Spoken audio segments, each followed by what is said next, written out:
ISG katanya dihentikan ya. Gimana Pak hari ini? Aduh. ISG kan jatuh karena berita yang MSCI itu yang menganggap kita kurang transparan dan banyak goreng-gorengan saham segala macam kan. Dan persyaratan mereka yaitu supply bersih sama floatingnya berapa persen. Ini saya pikir reaksi yang berlebihan karena kan ini baru laporan pertama kan, masih ada waktu eksekusi sampai bulan Mei kan. Saya udah bicara dengan ketua OJK, dia bilang semuanya akan diberikan sebelum Mei, jadi ini hanya shock sesaat, jadi pasti perusahaan-perusahaan itu akan bisa memenuhi syarat MSCI dan akan bisa masuk ke indeks MSCI maupun ya saham yang boleh diinvestasi oleh perusahaan-perusahaan asing global gitu. Kalau untuk saya, yang penting kita perbaiki ekonominya, kan ekonomi betul-betul membaik. Saya nggak main-main. Ini habis ini saya akan lantik sekitar 33-34 pejabat bea cukai baru. Saya putar, saya rotasi, yang nggak perform saya geser ke pinggir. Pokoknya yang saya nggak mencurigakan saya geser ke pinggir. Bukan mencurigakan sih. Kita ingin semangat baru dalam bea cukai bahwa kita harus bekerja lebih baik dibanding sebelum-sebelumnya. Kalau saya cuma ngomong aja saya nggak shock kan nggak akan gerak. Dan sekarang saya shock yang besar-besar, jadi Tanjung Priok saya pindahin, Batam saya pindah, Semarang, Surabaya, Bali saya kacau ulang dengan orang-orang yang saya harapkan nanti bisa bekerja lebih baik lagi. Pak Pur, ada anggapan BI tidak transparan Pak? Ya? Dalam konteks BI tidak transparan. BI tidak transparan. BI. Kan saya ulang dari pertama itu waktu saya di bursa kan, saya bilang dia minta insentif, saya bilang perbaiki pasar saham dari ulah para penggoreng saham. Sebetulnya arahnya ke situ. Cuman kemarin mereka geraknya agak pelan atau mungkin masih dalam plan mereka. Seharusnya sih saya udah cek dengan Gubernur Ketua OJK tadi, dia clear akan membereskan semua yang disebutkan di MSCI tadi sebelum Mei. Jadi kalau saya bilang sih ini kesempatan baik karena kemarin terlalu tinggi. Pak, ada upaya nggak sih Pak? Ekonominya memang dalam kondisi yang bagus. Oh bagus, karena gini, saya dengan BI sudah lebih sinkron sekarang kebijakannya, moneter, fiskal, dan investasi kan diperbaiki terus. Moneter fiskal uangnya sudah tumbuh sesuai dengan harapan kita, M0-nya base money-nya, jadi harusnya kredit akan tumbuh double digit dalam waktu tidak terlalu lama. Terus dari sisi pendapatan fiskalnya, saya akan perbaiki cara kita mengumpulkan pajak dan cukai sehingga hasilnya akan lebih optimal tanpa menaikkan tarif pajak atau cukai. Nah, terus nanti kita akan dorong semua kementerian lembaga untuk belanja tepat waktu, tepat sasaran. Habis itu kita perbaiki juga kan dari sidang-sidang debottlenecking akan kita perbaiki iklim investasi. Dan itu nggak main-main, kita baru 2 kali sidang kan, baru 4 kasus.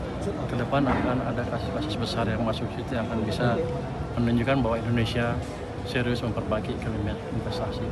Pak, soal jadi fiskal moneter aja 6% tahun ini bisa. Tambah yang lain lebih cepat lagi. Jadi kalau bursa saham jatuh gara-gara itu dan kita tahu itu akan diperbaiki dalam waktu yang tidak terlalu lama sebelum bulan Mei, harusnya sekarang a good time to buy. Pak soal debottlenecking kemarin Pak, Bapak kan kemarin sempat bilang katanya mau ngotong anggaran Kemenhub. Banyak yang bilang itu bahwa salah sasaran Pak. Katanya itu sebenarnya yang salah di pajaknya nggak kolek pajak-pajak dari kapal yang keluar negeri. Enggak, itu kan yang enforce-nya kalau itu kan perhubungan harus memberitahu kita. Dan kelihatan kemarin di sidang kemarin perhubungan juga nggak siap memberikan jawaban yang clear kan.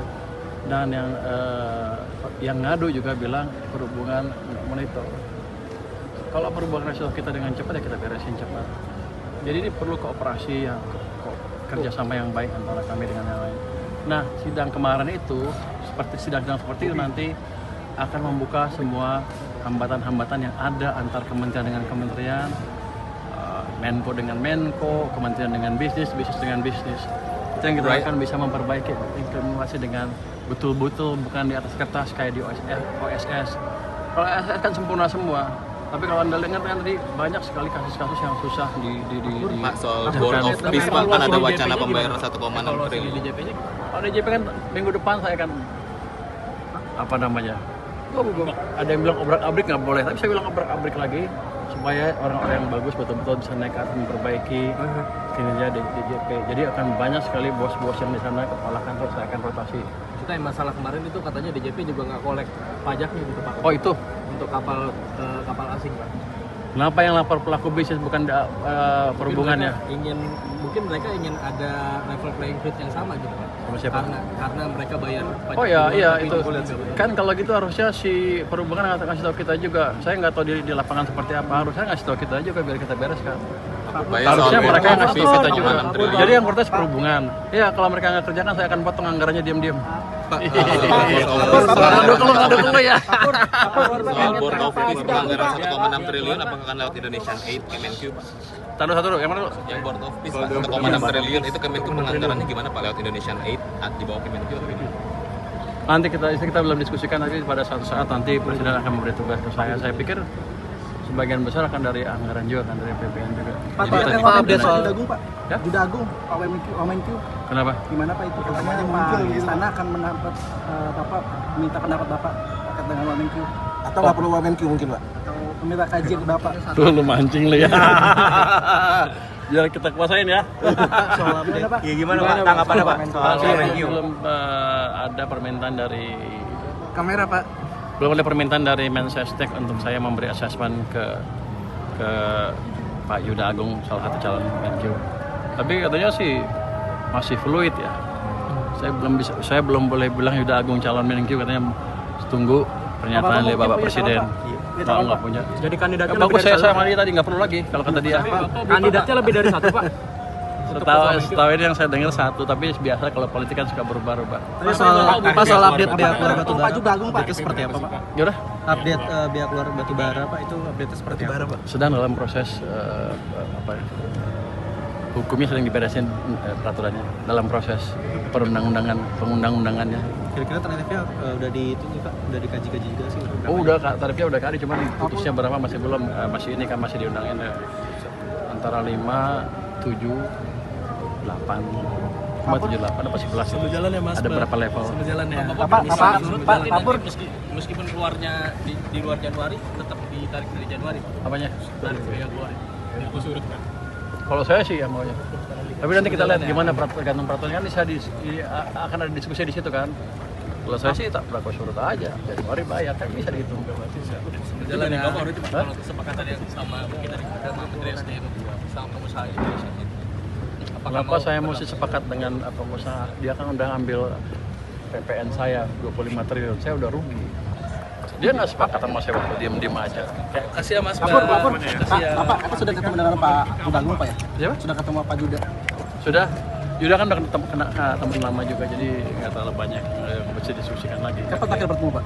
Kapan terakhir bertemu? Seminggu yang lalu saya ketemu dia di kantor. Bahas mengenai kursi. Pak kapan Pak dilantiknya Pak Wamenkyu baru Pak? Dia bahas tentang, saya tanya lu ngapain di sini? Oh diskusi lah saya ini. Misi dia begini ya udah bagus saya bilang. Menyamakan pandangan ekonomi fiskal seperti apa, moneter seperti apa. Berarti udah minta restu ke Bapak ya? Ya? Minta restu ke Bapak berarti? Nggak tahu, ngajak ketemu aja. Saya kan di kantor, saya pikir dia ngajak makan di luar supaya saya bisa dapat makan enak gratis. Dilantiknya kapan Pak? Kapan Pak dilantik Pak? Kapan Pak? Saya nggak tahu, Jalan ya. Depan Pak. Mungkin Next kapan boleh kira-kira Pak? Normal kembali. Upaya kami ini kan masih shock. Besok akan flat. Besoknya lagi, besok nyari. Minggu depan lah, Anda lihat minggu depan akan balik. Karena fondasi ekonomi betul-betul kita perbaiki dengan serius. Saya sebetulnya nggak peduli indeks. Kalau ininya bagus, karena otomatis naik. Cuma ini karena berita negatif tadi kan, kita tidak dianggap transparan, floatingnya nggak cukup besar sehingga bisa dipermainkan harganya seperti itu. Banyak penggoreng di pasar saham yang bebas berkeliaran, untungnya banyak, sementara yang investor kecil mungkin sebagian dirugikan oleh Disikat aja BI. apa? BI Anda yang sikat lah. Bapak lah. Oh itu kan saya udah minta ke OJK untuk mengkoordinasi dengan BI, dia akan mempercepat itu. Sekarang bulan apa? Januari. Ya ada, kalau Maret sampai akhir Maret nggak jalan saya akan ke sana sebagai ketua KSSK. Tapi kan kita biarkan mereka kerja dulu sesuai dengan masing-masing. Makasih Pak. Makasih ya.